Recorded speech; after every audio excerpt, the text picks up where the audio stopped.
Hi, welcome to Tea With Trazia. Today we're talking about balance as a universal principle that we can apply all across our lives so that we can restore stability. When you consider that the sense of balance, the same sense of balance that we feel in our bodies, applies across our lives, how do you see yourself as far as being balanced, as far as your energy goes, your time goes, your money goes? And where would you make changes? What kinds of changes might you make to restore balance in your life? I've been talking with women about their thoughts about balance. Many of them spoke about feeling overwhelmed and anxious. This is a symptom of an area of our lives out of balance. I've been out of balance by just working too hard and not playing enough.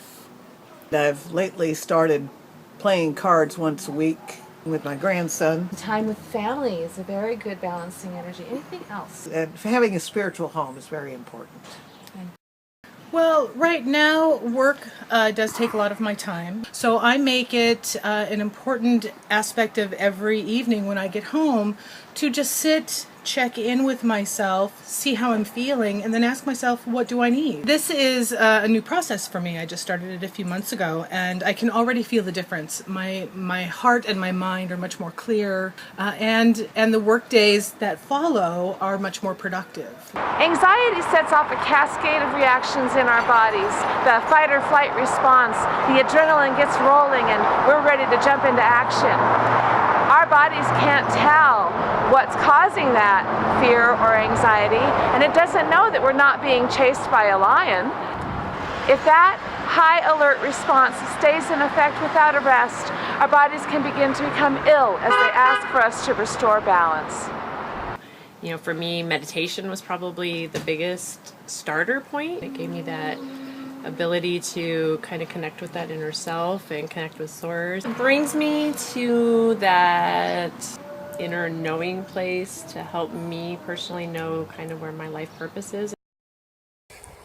Each of my guests offers a great strategy for dealing with the sensation of anxiety and being overwhelmed. Play, family time, a faith-based community that shares your beliefs, spending time in nature.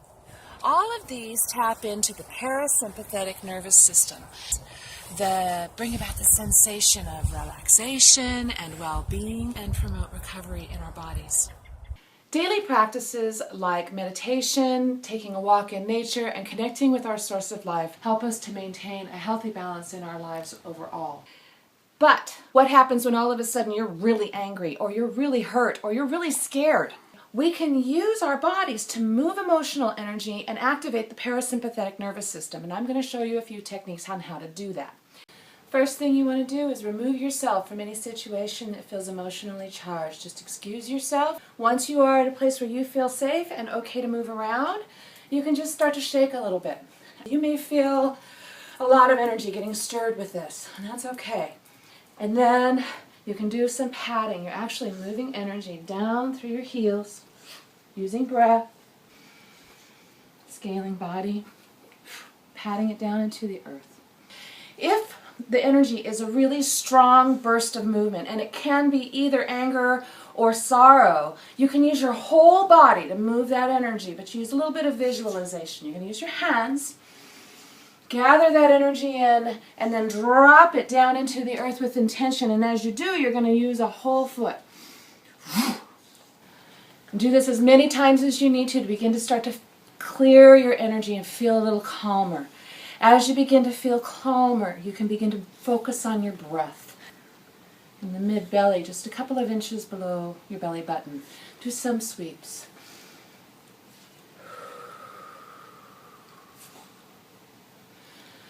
Use your whole body.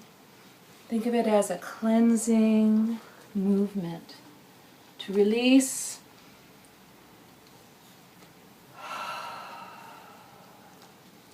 and let go. Sensing the connection between your feet and the earth. Concentrate on breath. You can consciously restore stability in your emotional body so that you can respond clearly into a situation. I'm going in to see Janet Moret.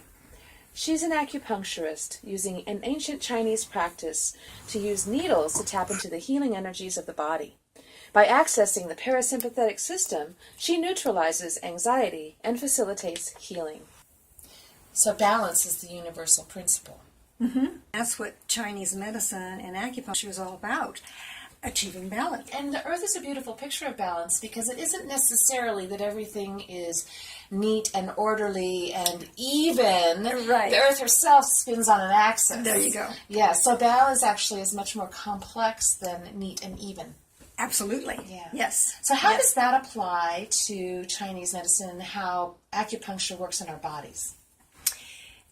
The belief is that we have channels or meridians that run through our body that carry the qi or energy and blood.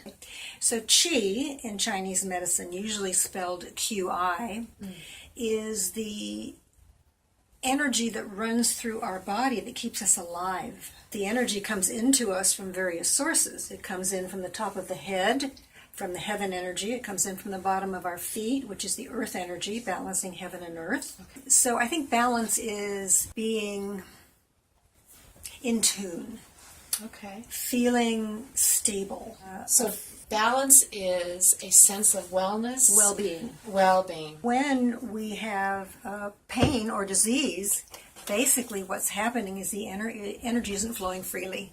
So that implies then that what causes pain or disease is restriction in the flow of energy. Usually we call it stagnation.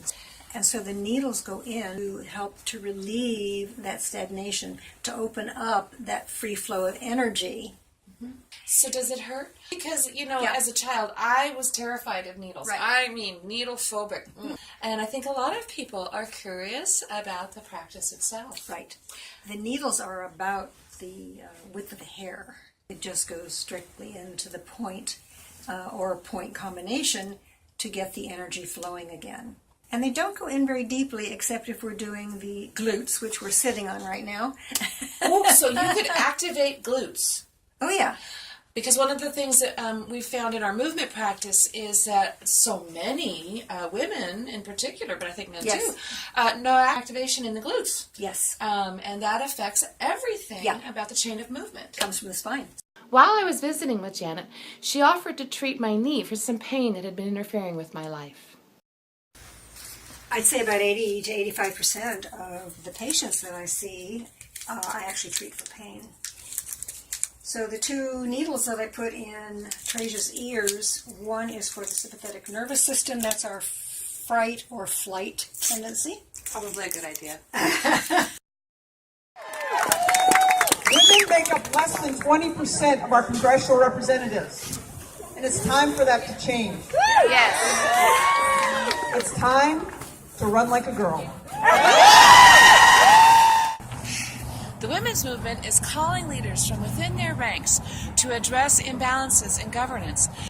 Women are rising, and that is in response to an energetic shift to restore balance between the masculine and feminine energies.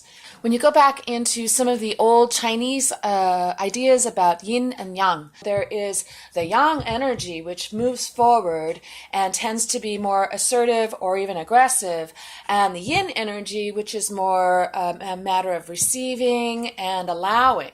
It's a very different idea than just he or she. It has to do with the energy of inclusion and unity.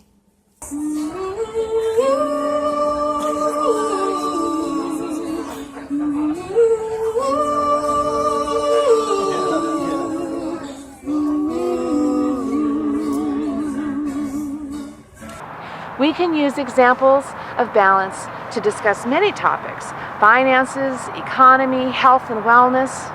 Where can you restore balance and stability to your life today? If you'd like to subscribe and receive videos as they come out, click on my picture there to the right.